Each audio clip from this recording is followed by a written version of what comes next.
ನಿಮ್ಮ ದೇಹದಲ್ಲಿ ಕ್ಯಾನ್ಸರ್ ಸೆಲ್ಗಳು ಬೆಳವಣಿಗೆ ಆಗಬಾರ್ದು ಅಂತಂದ್ರೆ ಈ 10 ಆಹಾರಗಳನ್ನ ತಿನ್ನಿ. ಮೊದಲನೇದು ಅರಿಶಿನ, ಇದರಲ್ಲಿ ಕರ್ಕ್ಯುಮಿನ್ ಇರುತ್ತೆ. ಕ್ಯಾನ್ಸರ್ ಸೆಲ್ ಬೆಳವಣಿಗೆ ಆಗದೆ ಇರೋ ರೀತಿ ಇದು ತಡೆಗಟ್ಟುತ್ತೆ. ದಿನನಿತ್ಯ ಹಾಲು, ತರಕಾರಿ, ಸಾಂಬಾರು, ರೈಸ್ ಅಲ್ಲಿ ಬಳಸಿ ತಿನ್ನಿ.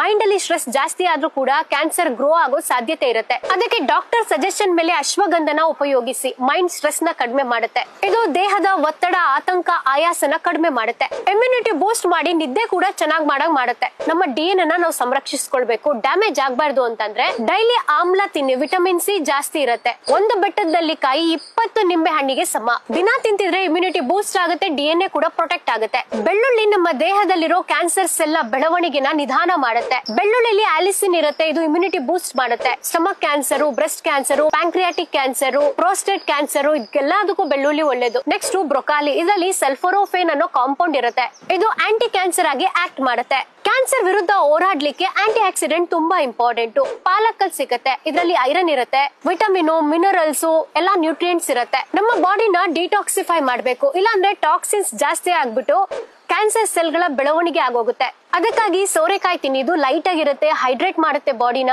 ಡೈಜೆಷನ್ಗೂ ಒಳ್ಳೇದು, ಗಟ್ ಹೆಲ್ತ್ ಗೂ ಒಳ್ಳೇದು. ದೇಹದಲ್ಲಿ ಇನ್ಫ್ಲಮೇಷನ್ ಆಗಬಾರ್ದು ಅಂದ್ರೆ ಆಂಟಿ ಇನ್ಫ್ಲಮೇಟರಿ ಫುಡ್ ಗಳನ್ನ ತಿನ್ನಿ. ಫ್ಲಾಕ್ಸ್ ಸೀಡ್ ತಗೊಳ್ಳಿ, ಒಮೆಗಾ 3 ಫ್ಯಾಟಿ ಆಸಿಡ್ ರಿಚ್ ಆಗಿರುತ್ತೆ. ತುಳಸಿನ ಉಪಯೋಗಿಸಿ, ಇದು ಇಮ್ಯುನಿಟಿನ ಬೂಸ್ಟ್ ಮಾಡುತ್ತೆ, ಇನ್ಫ್ಲಮೇಷನ್ ಕಡಿಮೆ ಮಾಡುತ್ತೆ, ಸ್ಟ್ರೆಸ್ ನು ಕಡಿಮೆ ಮಾಡುತ್ತೆ. ಕ್ಯಾನ್ಸರ್ ಪೇಷಂಟ್ ಗಳಲ್ಲಿ ದಾಹ ಜಾಸ್ತಿ ಇರುತ್ತೆ, ಉರಿ ಇರುತ್ತೆ, ವೆಯ್ಟ್ ಲೆಸ್ ನೋಡಬಹುದು, ಬರ್ನಿಂಗ್ ಸೆನ್ಸೇಷನ್ ಇರುತ್ತೆ. ಅದಕ್ಕೆ ಒಣ ದ್ರಾಕ್ಷಿ ಮತ್ತೆ ಫ್ರೆಶ್ ದ್ರಾಕ್ಷಿಗಳನ್ನ ತಿನ್ಸಿ. ಇದು RBC ನ ಇಂಪ್ರೂವ್ ಮಾಡುತ್ತೆ ಮತ್ತೆ ಹಿಮೋಗ್ಲೋಬಿನ್ ಇಂಪ್ರೂವ್ ಮಾಡುತ್ತೆ. ಗೊತ್ತಿಲ್ಲದೆ ಇರೋ ಫ್ಯಾಮಿಲಿ ಫ್ರೆಂಡ್ಸ್ ಎಲ್ಲರಿಗೂ ಶೇರ್ ಮಾಡಿ, ಸೇವ್